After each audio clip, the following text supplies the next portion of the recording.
મિત્રો, આ ઘટના એ સમયની છે કે જ્યારે આપણા દેશ ઉપર અંગ્રેજોનું શાસન ચાલતું હતું અને ત્યારે હાલોલની બાજુમાં આવેલું એક નાનકડું ગામ અને એ ગામમાં એક દેવજીભાઈ કુંભાર રહે અને આ દેવજીભાઈને એક 12 વર્ષની દીકરી અને એમની પત્ની, આમ 3 માણસોનો પરિવાર એક નાનકડા ગામમાં રહે છે. અને આ દેવજીભાઈને પોતાના બાપ દાદા વખતનું એક નાનકડું ખેતર અને એ ખેતરમાં શાકભાજી વાવી અને ગામના દેવી પૂજકોને વેચી અને પોતાનું જીવન ગુજારે છે.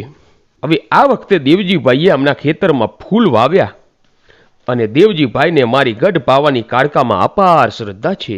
અને દેવજીભાઈના પૂર્વજો એમના બાપ દાદાઓ મારી મહાકાળી સાથે પડદે વાતો કરતા અને દેવજીભાઈ પણ મહાકાળી માની ખૂબ જ ભક્તિ કરતા. અને જ્યારે દેવજીભાઈ સવારે ઉઠે ત્યારે ગઢ પાવાના ડુંગર સામું જોઈને 2 હાથ જોડીને એટલું કહે કે હે મારી ગઢ પાવાની કાળકા, મારે હું તો એક ધનનું ધનેરું છું, પણ મારો દિવસ ઉજળો તું બનાવજે માં. આમ પ્રાર્થના કરી અને પછી દેવજીભાઈ પોતાની 12 વર્ષની દીકરીને લઈને ખેતરમાં જાય છે અને દેવજીભાઈએ ફૂલની વાડી કરી છે.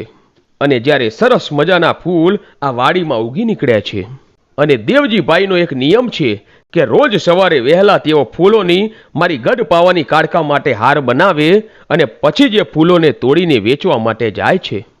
અને એકવાર બને છે એવું કે અંગ્રેજોના કોળા ત્યાંથી નીકળ્યા અને તેઓ આ નાનકડી વાડીને જોઈ જાય છે.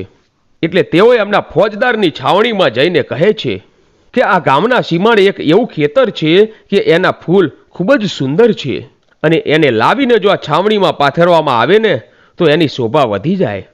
અને ત્યારે એ અંગ્રેજ ફોજદારે હુકમ કર્યો કે જાઓ, કાલે સવારે એ ખેતરના બધા જ ફૂલો તોડી અને અહીં લાવી દો. ત્યાં એક પણ ફૂલ રહેવું ન જોઈએ અને આપણી છાવણીમાં એ ફૂલોને સુગંધથી ભરી દો. અને આમ જ્યારે અંગ્રેજ ફોજદારનો હુકમ છૂટ્યો ત્યાં તો 5 ઘોડા લઈ અને બ્રિટિશ સૈનિકો પહોંચ્યા દેવજીભાઈના ખેતરમાં. અને ત્યાં જઈને જોવે છે તો 12 વર્ષની નાની દીકરી એ ખેતરમાં ઊભી ફૂલો વીણે છે. ત્યારે એ અંગ્રેજ અધિકારી કહે છે કે હે દીકરી, તું કોણ છે અને આ ખેતરમાં શું કરી રહી છે? ત્યારે દીકરી કહે છે કે હું તો મારા ભગવતી મહાકાળીમાં માટે ફૂલનો હાર બનાવવા માટે આ ફૂલો વીણી રહી છું. આ મારું જ ખેતર છે. ત્યારે એ અંગ્રેજ અધિકાર કહે છે કે ખેતર ભલે તારા બાપનું હોય, પણ આજે અમારા ફોજદારનો હુકમ છે, માટે આજે આખી વાડીના ફૂલો અમે લઈ જ જવાના છીએ. અને આ તારા હાથમાં જે વીણેલા ફૂલ છે ને એ પણ તને નહીં લઈ જવા મળે. ત્યારે દીકરી કહે છે કે માલિક, અમારા ઘરે માતા મહાકાળી માનો મઢ છે, તેમને ચડાવવા માટે આ ફૂલ મેં લીધા છે. ત્યારે પેલા અધિકારી કહે છે કે આવી માતાઓ તો અમે કંઈક જોઈ. આમ કહી અને દીકરીને ધમકાવીને કાઢી મૂકી. અને ત્યારે રડતી રડતી દીકરી પોતાના ઘરે આવે છે અને એના બાપુને વાત કરે છે કે બાપુ, હું માતા મહાકાળી માટે આપણા ખેતરમાં ફૂલ વીણવા ગઈ હતી, પણ ત્યાં અંગ્રેજ સિપાહીઓ આવ્યા અને આપણી વાડીના બધા જ ફૂલ લઈ ગયા અને મેં જે માતાજીના હાર માટે ફૂલ વીણ્યા હતા એ પણ તેઓ લઈ ગયા. અને દેવજીભાઈ આ વાત સાંભળીને ખૂબ જ દુઃખી થાય છે, પણ પોતાની દીકરીને રૂડું લગાવવા માટે કહે છે કે બેટા, તેઓ ફૂલ ભલે લઈ ગયા, કાલે વાડીમાં બીજા ફૂલ ખીલી જશે. અને આમ કહીને દીકરીને શાંત પાડે છે. અને આમ કરતા કરતા દિવસ પૂરો થઈ જાય છે અને બીજો દિવસ ઉગ્યો એટલે દેવજીભાઈ અને દીકરી બંને ફૂલ વીણવા માટે પાછા વાડીમાં જાય છે. અને આમ બંને બાપ દીકરી ફૂલ વીણે છે.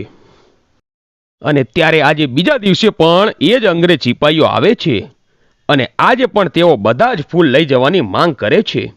ત્યારે દેવજીભાઈ કહે છે કે હે સાહેબ, આજ વાડીમાંથી અમારા ઘરનો ચૂલો સળગે છે અને તમે જો રોજ આમ ફૂલ લઈ જશો ને તો મારા છોકરાઓ ભૂખે મરશે, માટે મારા પર રહેમ કરો. પણ અંગ્રેજો એમની વાત માનતા નથી અને કહે છે કે બહાર નીકળો છો કે પછી બંદૂકના ભડાકે તમને મારી નાખું. અને હવે દેવજીભાઈ એમના પગ પકડે છે તો પણ એમને ઘસેડીને વાડીની બહાર નાખી દે છે. અને ત્યારે આ દીકરીથી એના બાપનું આવું અપમાન જોયું ન ગયું. અને પછી બાપને લઈને ઘરે આવી અને મારી ગઢ પાવાની કાળકાના ધૂળના ધડમલે જઈ અને કહે છે કે હે મારી બાપ દાદાની પૂજેલી મારી કાળકા, મારી મેં તો એવું સાંભળ્યું છે કે મારા બાપ દાદાની સાથે તમે પડદે વાતો કરતા અને એમની સાથે રહેતા. તો પછી હે મારી મહાકાળી, આજે આ વિદેશીઓ અમારા દેશમાં આવીને અને અમારો રોટલો પડાવી લે છે, તો તો માળી આવા દુઃખની ઘડીએ તું ક્યાં ચાલી ગઈ છે? તો માળી ક્યાંક એવું ન થાય કે કાલ ઉઠીને તારા પાવાગઢના ડુંગર ઉપરથી તને પણ ઘસેડીને નીચે ઉતારી દેવામાં આવે અને આમ 12 વર્ષની દેવજીભાઈની દીકરી મારી ગઢ પાવાની કાળકા સામે કટાક્ષ ભર્યા શબ્દોનો પ્રહાર કરે છે. અને ત્યારે એ દિવસની રાત પડી અને રાતના 12 વાગ્યાનો સમય બન્યો કે મારી ગઢ પાવાની કાળકા પાવાગઢના ડુંગરેથી નીચે ઉતરી અને એ દીકરીના સપનામાં આવીને કહે છે કે બેટા, હું તારા બાપ દાદાની પુનઈ માતા મહાકાળી આવી છું બાપ. એઓએ તારા બાપનું આવું અપમાન કર્યું છે એ વાતનું મને પણ ખૂબ જ દુઃખ થયું છે. મારે મારી વાડીમાં એમનો પગ પણ ન જોઈએ. કે સાંભળ દીકરી, કાલ સવારનો સૂરજ ઉગે એટલે કાલે પણ તેઓ ત્યાં આવશે, પણ હું તને કહું છું કે એમને લલકાર કરજે અને કહેજે કે તમારામાંથી જેની પણ હિંમત હોય એ આ વાડીમાં આવીને પગ મૂકી જાય. અને જો દીકરી તારી વાડીમાં એકેનો પગ મૂકવા દઉં ને તો મારું નામ પાવાગઢની કાળકા નહીં. કે મારી એ વાત તો ઠીક છે, પણ એમની સાથે બંદૂકો હોય છે, તેઓ ફરી બંદૂકે આવે છે. ત્યારે ફરી મારી ગઢ પાવાની કાળકા બોલે, એમની પાસે બંદૂકો છે તો તારી પાસે ગઢ પાવાની કાળકા છે, અને જો કાલે સવારે બંદૂકના પડાકા કરવા તારી સમક્ષ નિશાન તાકે ત્યારે ખાલી તારા મોઢે મારું નામ રાખજે, અને જો 5માંથી એકે બંદૂકમાંથી એ ગોળીઓ છૂટવા દઉં ને તો મારું નામ પાવાગઢની કાળકા નહીં. અને આટલું કહીને આશીર્વાદ આપી અને માં અંતર ધ્યાન થઈ જાય છે. અને જ્યારે રાત પૂરી થઈ અને બીજો દિવસ ઉગ્યો ત્યારે દીકરી એના બાપુને કહે છે કે બાપુ, ચાલો આપણા ખેતરમાં જઈએ. ત્યારે દેવજીભાઈ કહે છે કે રહેવા દે બેટા, આપણે ત્યાં નથી જાવું, તેઓ બહુ માથા ભારે છે અને આજે પણ તેઓ ત્યાં આવશે, અને ના કરે કદાચ મારી દીકરી તને ને મને કંઈક થઈ જાય તો આપણો આખો પરિવાર રખડી પડે બેટા, માટે રહેવા દે, આપણે ત્યાં નથી જાવું. ત્યારે 12 વર્ષની દીકરી પોતાના બાપનું બાવડું પકડીને એમને ઊભા કરે છે કે બાપુ, તમારે ડરવાની જરૂર નથી. કે જેનો ધણી ગઢ પાવાની કાળકા હોય તો પછી એ કાળા માથાના માનવી આપણું શું બગાડી શકવાના. અને એ દીકરી પોતાના બાપને લઈ ગામના સીમા પોતાના ખેતરમાં જાય છે. અને ત્યારે ત્રીજે દિવસે પણ પેલા અંગ્રેજ સિપાહીઓ આવે છે, અને ત્રીજે દિવસે પણ જ્યારે બાપ દીકરીને વાડીમાં જોયા એટલે એક અધિકારી બોલે છે કે બાપ અને દીકરીને લાગે છે હવે તમારો જીવ તમને વાલો નથી. ત્યારે દીકરી પણ કહે છે કે અમને તો અમારો જીવ વાલો છે, પણ હવે અમને એવું લાગે છે કે તમને તમારો જીવ વાલો નથી લાગતો. કે કઈ વાંધો નહીં, આજે આ બંદૂકના ભડાકાથી તમારે બંનેની ઈચ્છાઓ પૂરી થઈ જશે.